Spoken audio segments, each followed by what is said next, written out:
বলবো কবি অপূর্ব দত্তের লেখা ছবির ভেলা।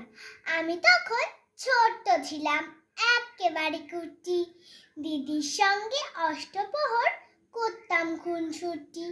একদিন এক বৈশাখ মাসে ক্লান্ত বিকেল বেলায় বাড়ির ছাদে মত্ত ছিলাম কিতকিত খেলায়। হঠাৎ দেখি তুলোর মতন সাদা মেঘের ফাঁকে দাঁড়িয়ে আছেন রবীন্দ্রনাথ, ঝুঁকিয়ে মাথাটাকে। আমি তো ঠিক চিনতাম না, দিদিই তো দেখালো। বলল, ওরে আকাশটা দেখ কেমন আলো আলো। মুহূর্তে কেউ মনের ভিতর জ্বাললো দীপালোক। কিলাবর্ণে পূর্ণ সে পাল, ধাঁধিয়ে গেল চোখ। দিদির সঙ্গে মেঘসাগরে ভাসিয়ে দিলাম ভেলা। নাম লিখলাম কালো মেঘয়া এবং মায়ার খেলা। নমস্কার।